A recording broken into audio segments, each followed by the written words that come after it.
이 법이 만들어진 이유는 바로 철도의 구조개혁 때문에 만들어진 겁니다.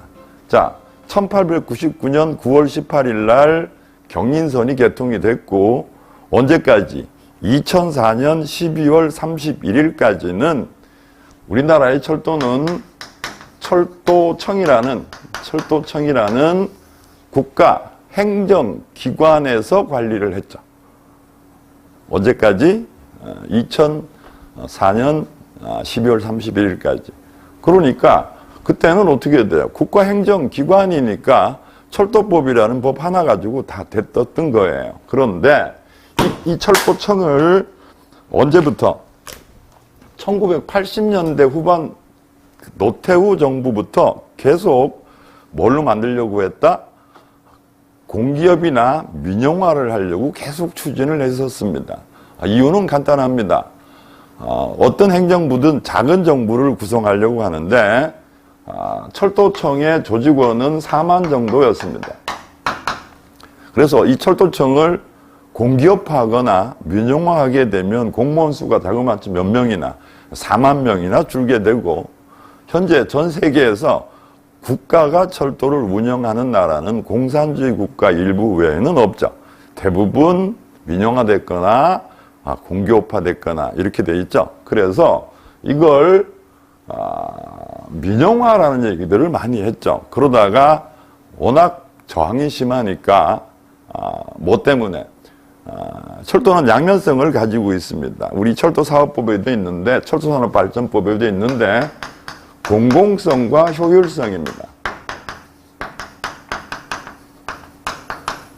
공공성이라는 건 지금 대한민국의 일반선들 중에 다 적자입니다. KTX선, 고속선을 빼놓고는. 제가 사는 영주 같은 경우에도 영동선이나 경북선이나 중앙선, 세 개의 선이 교차하게 되는데 영동선은 영주에서 강릉까지 가는 선이고 경북선은 영주에서 김천까지 가는 선인데 여기에 여객 열차를 투입해서 절대로 적자를 볼 수가 없습니다. 엄청나게 적자를 보는 거예요. 그러면 적자를 보면 어떻게 돼요? 민영철도라 그러면 없애버리면 되죠. 그러면 뭐를 해치게 되는 겁니까? 공공성을 해치게 되죠. 왜? 그 지역에 많은 사람들이 살지는 않지만 철도를 이용할 수 없게 되니까요. 두 번째 문제는 그럼 효율성 문제입니다.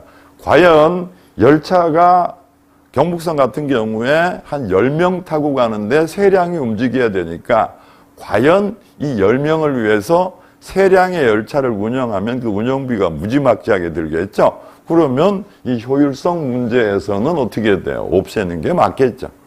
이런 부분 때문에 어떻게 돼요? 굉장히 이제 공기업화되거나 민영화되는 부분에 대해서 반대를 많이 했습니다. 그래서 철도산업발전기본법은 이제 쭉 하다가 김영삼 정부에서는 한국철도공사법이 만들어져서 저는 정말 그때 공사가 되는 줄 알았습니다. 그런데 역시 못했습니다. 그런데 IMF가 왔죠. 97년도에. 그래서 김대중 정권 때 지금 세계적으로 철도가 그래도 잘 운영된다고 하는 나라가 일본이에요. 그래서 일본이 아마 지역별로 쪼개서 민영화한 거로 알고 있죠. 여러분이 저보다 더 잘 아시는 분도 계시겠죠. 그래서 우리도 어떻게 돼요? 6개의 회사로 쪼개서 민영화하는 방향으로 진행을 했었습니다. 그래서 민영화가 그때는 뭐 IMF 때니까 되는 줄 알았습니다. 그런데 결론은 민영화를 못했습니다. 이유는 민영화를 하게 되면 문제는 뭐다? 방대한 시설 투자의 문제가 걸립니다. 여러분 지하철 중량전철 서울 지하철 1, 2, 3, 4, 5, 6, 7, 8 그 다음에 9호선 같은 경우에 1km 가는데 여러분 얼마나 들 것 같아요? 1,300억, 1,000억에서 1,300억 정도 듭니다. 지금 새로 놓는 EMU선들 우리가 중고속철도 같은 경우에도 1km 1,000m 가는데 200억대 이상 드는 거로 알고 있습니다. 이 어마무시한 예산을 민간이 과연 투자할 수 있겠느냐? 투자를 하지 않으면 다른 교통수단인 버스나 경쟁이 안 되죠. 그래서 이런 문제를 가지고 고민하다가 결론은 뭐다? 여기 있는 제4장 철도산업의 구조개혁에서 나오는 게 바로 뭐다? 철도의 운영과 시설이 먼저겠죠? 시설과 운영의 분리입니다. 그러니까 돈이 수조씩 들어가는 새로운 선을 깔고 신설선을 깔고 신설선을 깔고 또 복선화하고 복복선화하고 이런 철도 시설은 국가가 관리하겠다라는 얘기입니다. 국가에서 투자하겠다라는 얘기입니다. 그래서 바로 여기서 만들어진 게 처음에는 철도시설관리공단이지만 지금 뭘로 이름이 바뀌었다? 국가철도공단으로 바뀐 거예요. 그 다음에 운영은 누가 한다? 운영은 한국철도공사, 코레일이. 이렇게 시설과 운영을 분리한 걸 우리가 흔히 상하분림 이런 식으로 얘기를 합니다. 자, 바로 철도산업발전기본법은 철도산업의 구조개혁을 하기 위해서 시설과 운영을 분리해야 하는데 그렇게 되려 그러면 뭐가? 법률적인 뒷받침이 돼야 되겠죠. 그래서 바로 이 4장 구조개혁을 하기 위해서 뭐가 만들어졌다? 철도산업발전기본법이 만들어졌습니다. 그래서 언제 공사가 됐나요? 2005년 1월 1일부터 철도청은 역사 속으로 사라졌죠.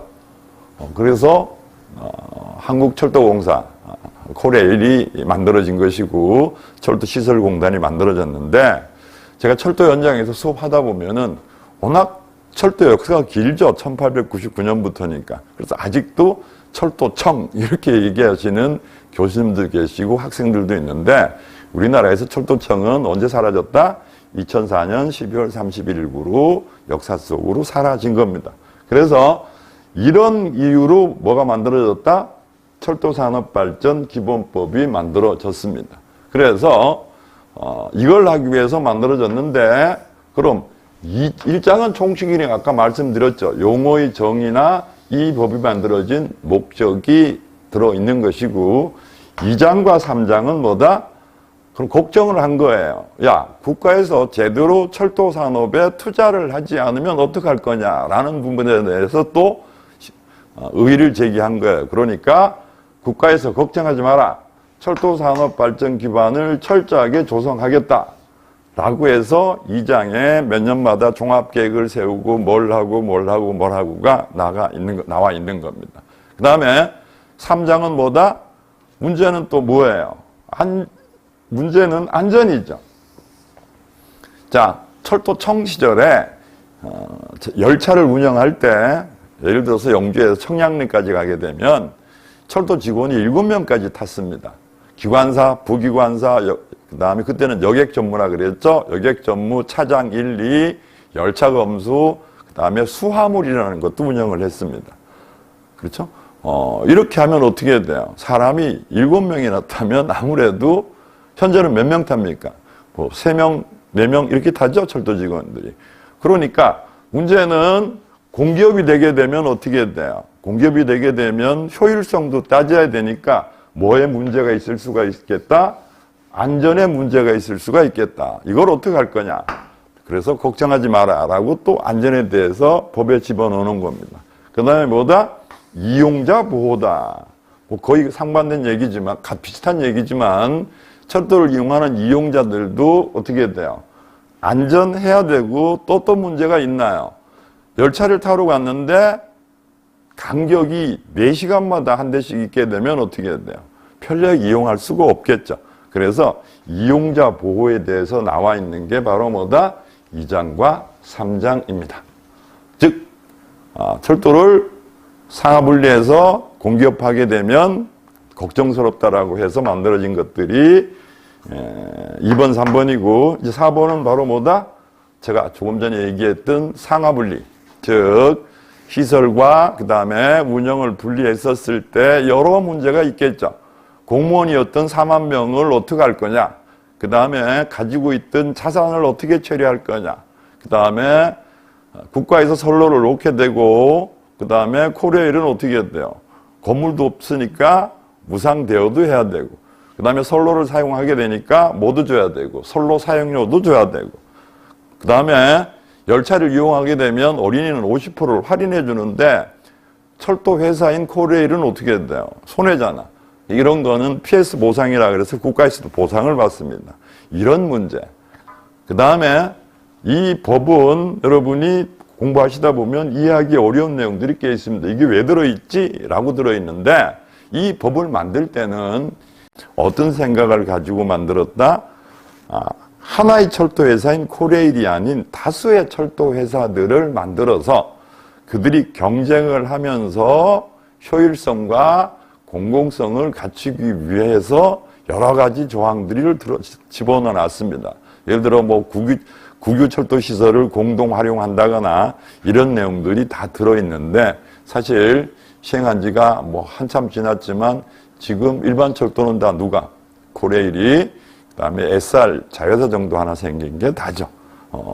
그래서 사실은 이 사장에 있는 내용 중에는 여러분이 보시다 보면은 이게 왜 들어갔지? 이거 지금 시행도 하고 있지 않는데, 이런 내용들이 의외로 많이 들어 있습니다. 그래서 철도산업발전기본법은 사실 출제하기가 굉장히 까다로운 부분이 사장입니다. 구조계획에 대해서 어떻게 돼요? 아주 세세한 내용들이 들어있고 우리가 굳이 알지 않아도 될 내용들까지 들어있기 때문에 이 부분에 대해서 과연 어떻게 출제할 거냐, 출제자도 굉장히 고민하겠죠. 저도 문제를 만들면서도 많은 고민을 했으니까, 그죠? 그래서 요거는 두 개를 이렇게 분리해서 보시면 되겠다라는 겁니다.